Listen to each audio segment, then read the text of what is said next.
Welcome back, everybody. Now, for some, this might sound a little bit like wanting the nanny state to run our lives, but former Chancellor George Osborn has called for more to be done to stop us smoking and consuming unhealthy food and drinks, which is interesting because I have seen pictures of George Osborn smoking. So there we go. Speaking to the Times, he says that the government should raise the legal age for buying tobacco in order to phase out smoking. So not just ban it, we're raising the age for it. He also wants the sugar tax on soft drinks to be extended to include fruit juice, milkshakes, as well as biscuits and cakes. This, he says, will help fight obesity and cancer. So there we go. George Osborn has had that to say. With me now, I'm hoping might inject a little bit of common sense into proceedings here, is Christopher Snowdon, who's head of lifestyle economics at the Institute of Economic Affairs. The phrase "from my cold dead hands" comes to mind when I think of George Osborn.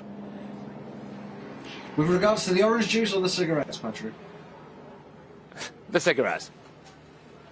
Cigarettes, yeah. I don't know where this comes from, really. I mean, he's got so much money, he doesn't have to answer to anybody, he can say what he wants, he can draw on his long experience in politics, but the best he can come up with is let's ban cigarettes and tax orange juice. For the avoidance of doubt for your viewers, orange juice is perfectly healthy, it has lots of vitamin C and protein, it is good for you. Don't drink it by the gallon, but don't be put off by drinking it, which of course is what would happen if we put an extra tax on it.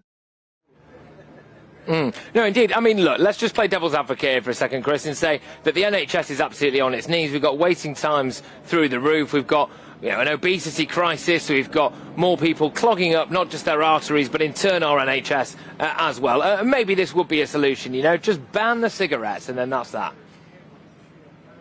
Well, it wouldn't. I mean, the economics of this are really quite clear. I mean, if you ban cigarettes, if everyone stopped smoking, then there'd be more people living to a longer age and they'd ultimately use more healthcare. I'm afraid that's the bottom line. I know people keep using this economic argument about all sorts of things, obesity as well as smoking, but I'm afraid it doesn't stack up. There is no benefit to non-smokers from smokers giving up smoking, financial or otherwise. Quite the contrary, actually, because if you ban cigarettes, you'd end up with a bit of a crime wave, which, of course, is what happened when they banned alcohol in America and other countries. And it's what's increasingly happening in Australia and also, to some extent, New Zealand. New Zealand is going to be the first country probably to ban cigarettes, taking all the nicotine out of them, which amounts to the same thing. And I suspect you're going to see a big crime wave there, which hopefully will put off politicians in other countries. Yeah, with New Zealand putting some kind of age limit on it, we are confronted by the bizarre situation where there might be a 41-year-old man in a few years' time in an off-licensed car park in New Zealand asking a 42-year-old man to go in and buy him a deck of Marlboro Golds, which I think is just bizarre. But even for people who think smoking is terrible, which of course it is, by the way, but people who think that it should be banned and people who want these sugar taxes, etc., etc., etc., do they actually want to live in a country where the government can ban things like that? Because that's the concerning bit for me. Well, I think some people do. Some people are just misanthropes, aren't they? I've been talking a lot about gambling the last few days since the white paper came out, and about a third of the country would quite happily see gambling banned. People are quite happy to see other people's pleasures banned. It's only when people wake up to the fact that this is an unending sort of steamroller of prohibition and nobody will be safe. Even coffee, I've seen today on Twitter, is now under attack. There's a group of people who think that caffeine's terribly dangerous for you.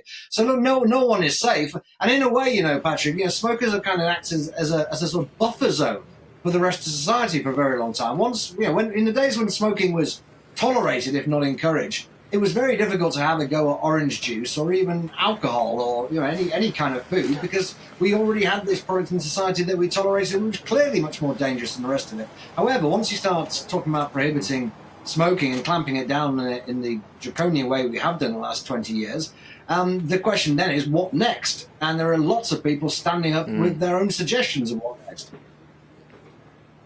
Yeah, indeed. And I think we got very used to rules during the pandemic, didn't we? And I think some people realised that they couldn't get up and get themselves dressed in the mornings unless, at the time, Boris Johnson had done some kind of national televised broadcast and told them that they had to. I think that's where we got to. And I'm wondering about the kind of creeping, asphyxiating hand of the state, really, on this stuff. But do you think, Chris, it might be a little bit hypocritical of George Osborn himself to be proposing all of this stuff? Well, I saw a picture of him from only 18 months ago having a cigarette and apparently looking pensive, according to the tabloid newspaper. So I don't know whether he's given up and is one of these people who's very irritable, grumpy ex-smoker who thinks everyone else should do the same thing, or if he's one of these weak-willed smokers who wants the whole world to change in order to give him the kick he needs to finally give up smoking. I don't know, but I hope we all ignore him. Absolutely. Look, Chris, thank you very much. Great stuff. That's Christopher Snowdon there, who's Head of Lifestyle Economics at the Institute of Economic Affairs. And I think, to summarise, you're saying there isn't particularly an economic case for banning things like that, because people, of course, contribute in tax, don't they? Also in the health sector now, I get that people think, well, our NHS is absolutely crippled and maybe anything that we can do in order to stop people getting ill is a good thing. But then what happens when they start living longer as well? It's a tight one, isn't it? gbviews@gbnews.uk. Let me know what you think about all of that. For me, it's pretty straightforward. I just don't want the government to be reaching into our lives and banning things, even if it is something as obviously unhealthy as smoking. But there we go.